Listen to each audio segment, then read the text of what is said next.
Eno ye program yo ensulo ey'enkya wano ku 3 ABN TV. Yiga okutandika olunaku ne Katonda. Nkulamusaako mukwano era basuza otya gwali ku nsulo ey'enkya. Mukama yeebale, Mukama yeebalire ddala bukeesezza ffenna nga tuli balamu nga tulina omukka ogw'obulamu mu nnyindo zaffe.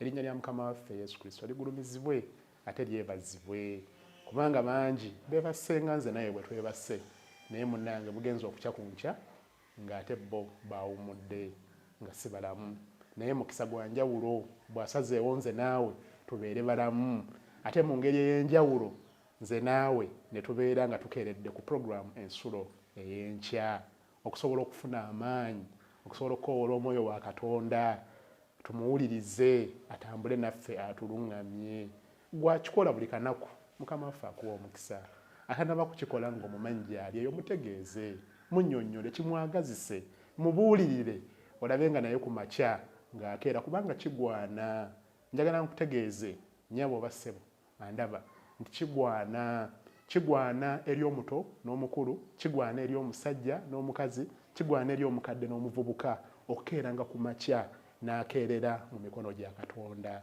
n'abikula ekigambo kya Katonda n'afunamu ekyokuyiga n'atambula olunaku lwonna ng'alina okuluŋŋamya okuva mu kigambo kya Katonda. Ekyo nno kigwanira ddala era kyetaagisa.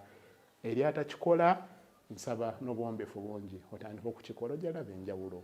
Eri akikola Mukama waffe akuyinzise akunyweze osigale nga okikola buli lunaku ng'okeera n'ofuna ekyokuyiga ekyokumakya n'otambula nakyo. Era y'ensonga lwaki afiri ABN TV twateekateeka puroguramu eno ensulo ey'enkya era nga tubeera wano n'obubaka abooluganda bangi ababuulizi babeera wano ne bayigiriza obubaka okulaba nti batuteekateeka okuyita mu lunaku lwonna. Olwaleero nze muganda wo Ronald Seremba nzaaliwo okubaako ekyokuyiga kye tuyigira awamu ng'omwoyo bw'aluŋŋamya. Ronald Seremba nva mu kanisa ey'Ekanyanya ey'Abadiventi era mu kanisa eyo nkulembera ekitongole ky'essomero lya Sabbiiti. Mukama akuwa omukisa nga tuyiga katusabe. Mukama Katonda waffe tukweyanza nnyo olw'omukisa ogw'enjawulo tukweyanza nnyo olw'ekirabo eky'obulamu omukka ogw'obulamu ogw'enjawulo oguli mu nnyindo zaffe gutusobozesa okubeera abalamu. Aye tukwebaza olw'okuba nti oteeseteese ekyokuyiga kye tugenda okuwulira. Mukama Katonda ebigambo nga biyigirizibwa bituuke wala bisimbe emirandira mu mitima bitufuukire empisa ey'okutambuliramu tutambulenga n'obulamu obw'ekyokulabirako eri abo abatulaba era bangi bategeere nti wamma mazima ddala Kristo akyusa obulamu. Beera naffe beera nange agenda okulemberamu bwe tusabe nga tukkiriza ku bwa Yesu Kristo Mukama waffe. Amiina.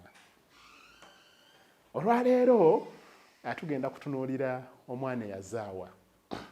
Omwana eyazaawa. Omwana eyazaawa waliwo olugero ezimu ku ngero Kristo ze yagereranga abayigirizwa be mu Bayibuli olusanga mu Luka sura ya 15. Olugero olwo lumanyiddwa abantu bangi era njagala okutegeeza nti waliyo n'entaputa ez'enjawulo ku lugero olwo. Olugero luno we tugenda okujja ekyokuyiga. Gwe atamanyi lugero olwo njagala ngende ensomeyo otegere ddala bulungi omwana ono eyazaawa Luka 15 olunyiriri kkiriza nsome olunyiriri 17.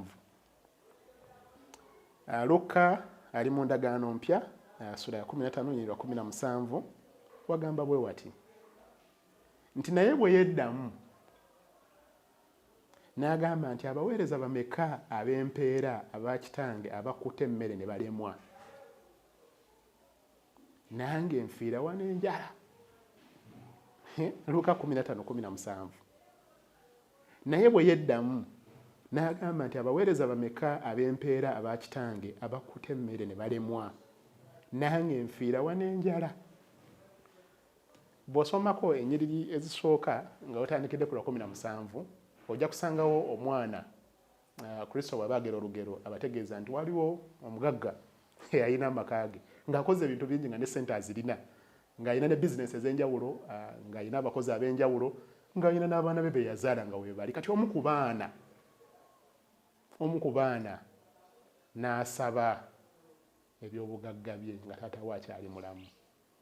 Kikola kizibu nnyo ekyo naye n'abisaba nga taata we akyali mulamu n'agamba nti taata nze bampa omugabo gwange.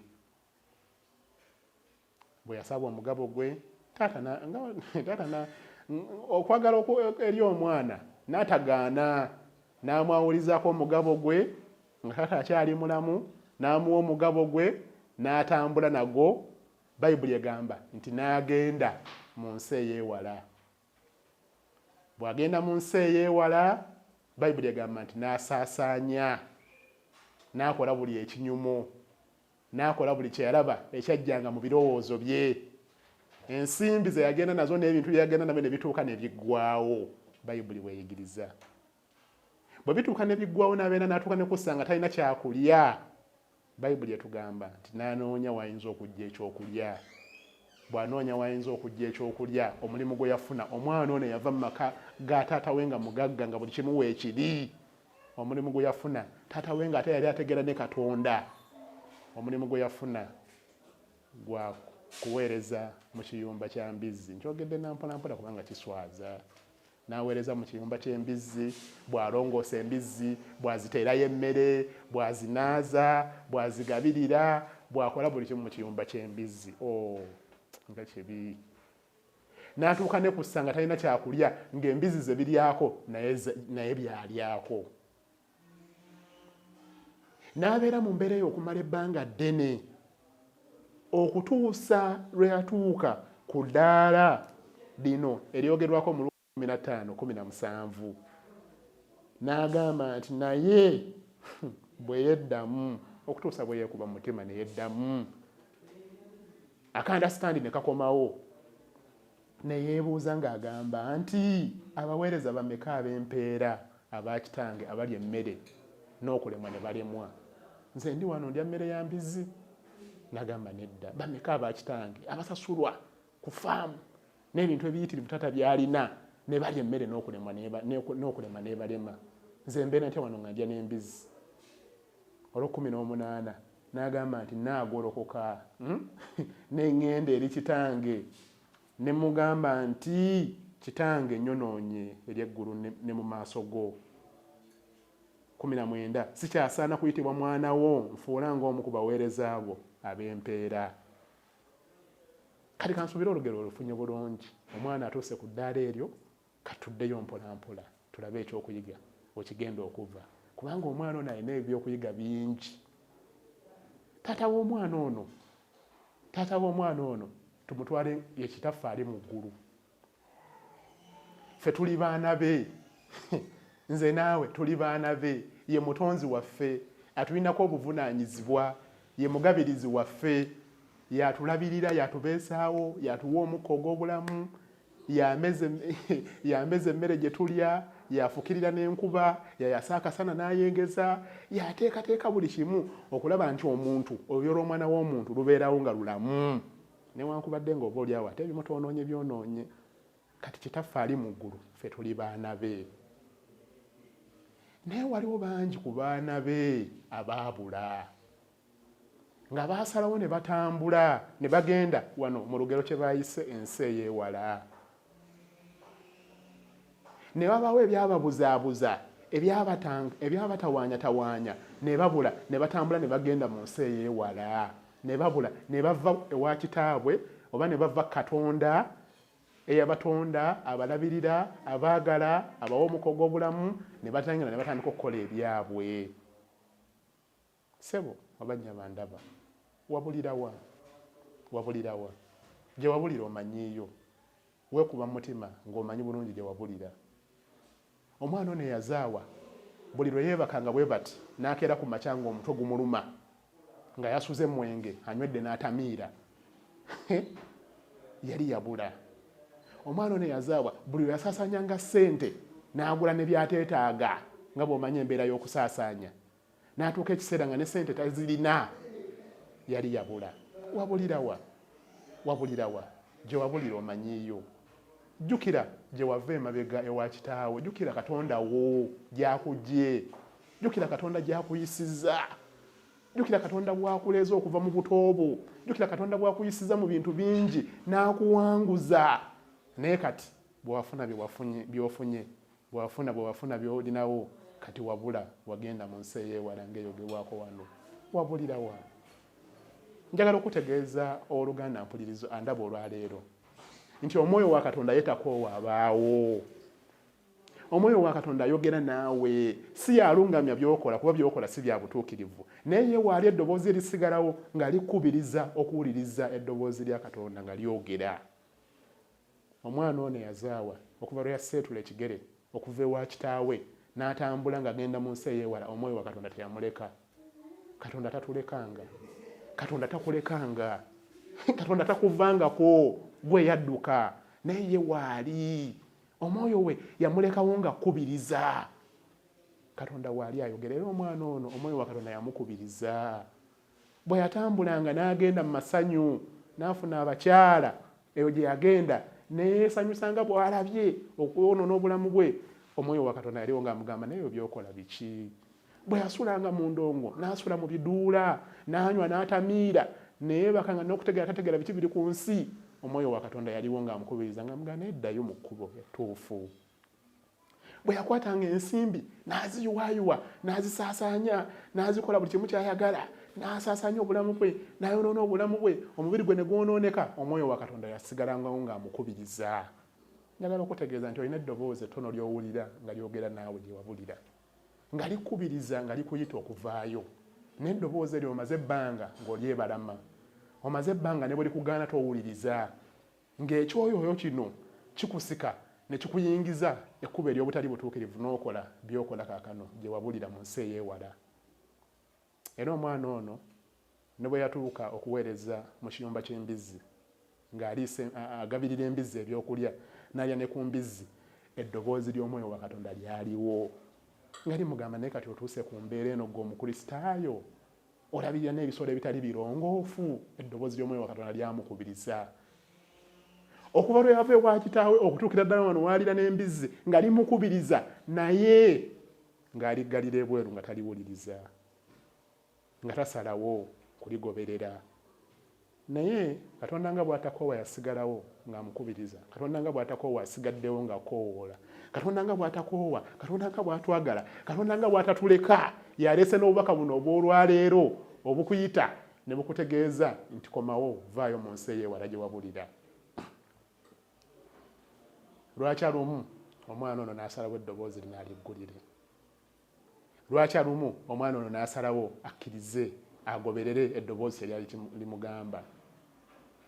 Era ne liryoka likomyawo obwandasitandi mu ye, neyeekuba mu mutima neyeddako n'agamba naye nedda, wano ndi ku ki? Neyeekuba mu mutima n'asaasira n'agamba naye mazima ddala obulamu bwange, omubiri gwange gwa Katonda, omubiri gwange yeekalo ya Mukama, yeekalo ya Mukama ngikoze bwe nti kati ndi mu bino nafuuka na malaaya. Bannange nafuuka na mubbi, nafuuka mufere. Kyona kyona gye wabulira omanyiiyo, neyeekuba mu mutima. Olwaleero nsaba oggulire eddoboozi eyo oluggi. Eddoboozi eyo lyogera bulijjo oliwulira, ligamba naye kati wafuuka mufere, tewali mufere.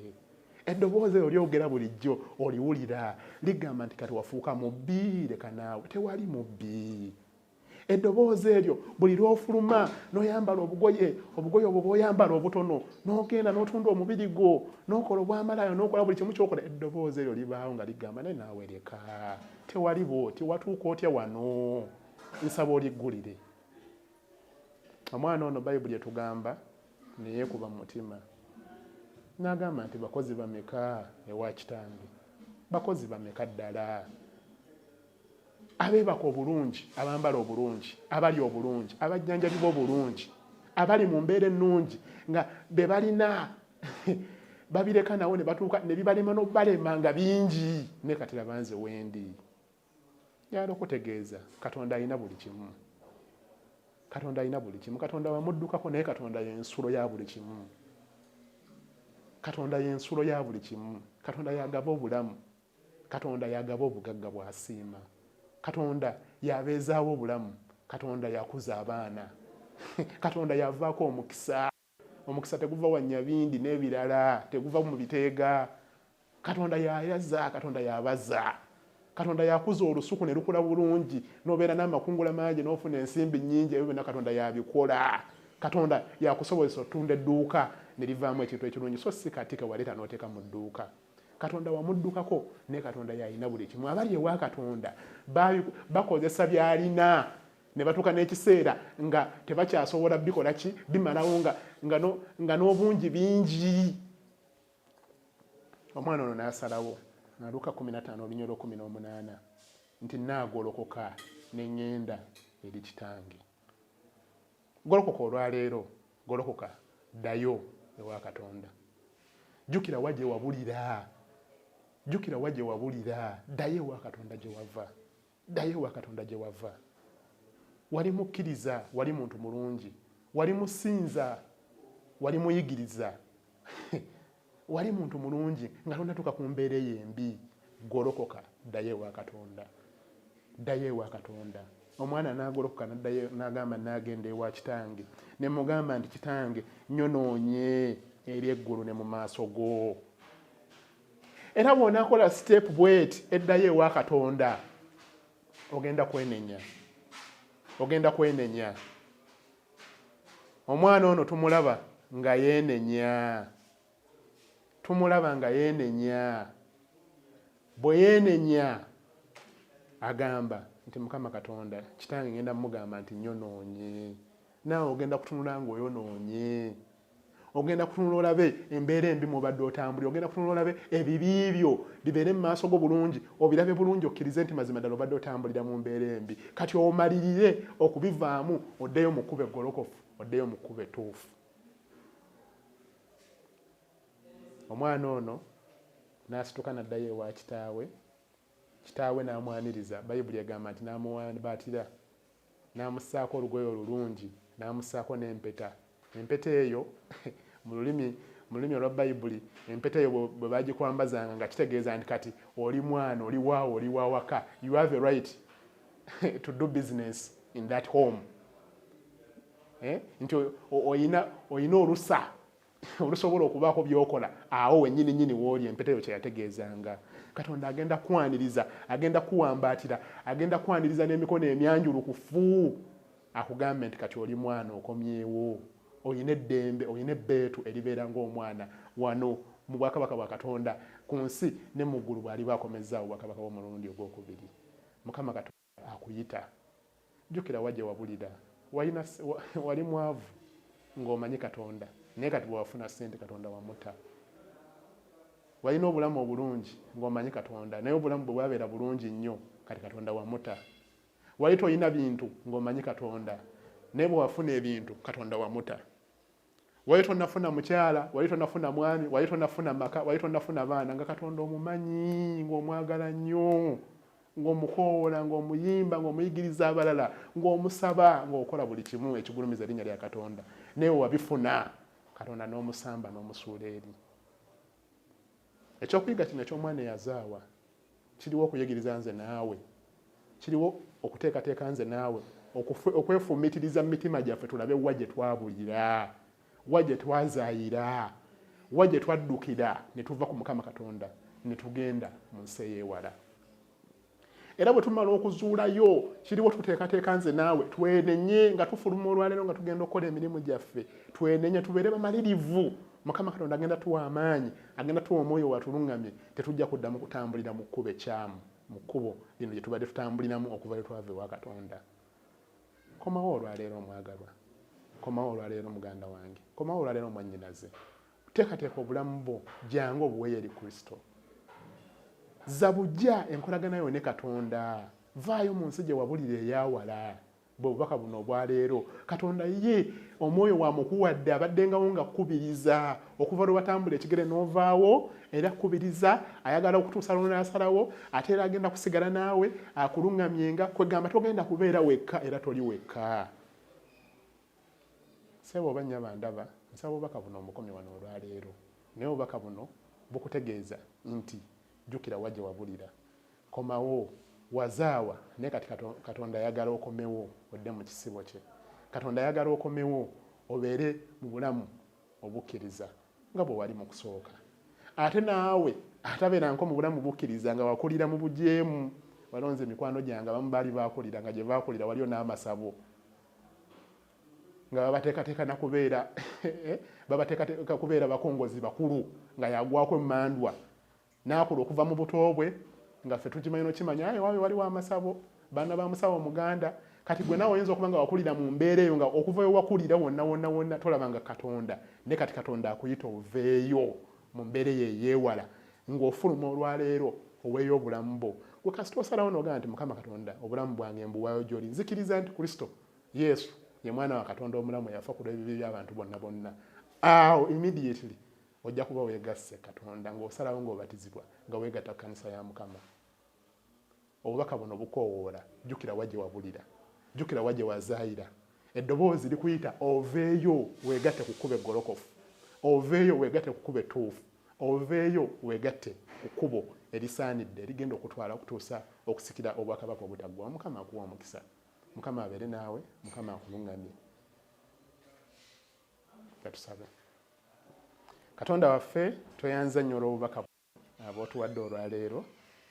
Obubaka bubadde buva mu kitabo kya Luuka essula 15 nga lututegeeza wa gye twazaayira, nga lutukubiriza wa gye twabulira, nga lutujjukiza wa gye twagenda ensi eyeewala, nga n'ebikolwa byaffe byakyuka kati ng'ebikolwa bye tukola tebikyali bya Katonda wala tukola ebikolwa eby'omubi. Mukama Katonda obubaka buno tusaba butuuke wala, tusaba busimba amakanda mu mitima gy'abo abalaba ababaddeko nga balaba n'abo abanaabulaba bubajjukize nti waliyo Katonda azuukiza buli ekyafa, bubateeketeeke olw'okusikira obwakabaka obutaggwaawo. Mukama Katonda obubaka buno tusaba butambule eri buli muntu, bumukubirize okukomawo mu kisibo kyo. Beera naffe okuyita mu lunaku lwonna, tuwe omukisa gwo, tuluŋŋamye nga tukola, tuluŋŋamye nga tusalawo, bwetyo bwe tusabe nga tukkiriza ku bwa Yesu Kristo Mukama waffe. Amiina. Yiga okutandika olunaku ne Katonda. Olwo nno ebisuubizo bye birabike gy'oli.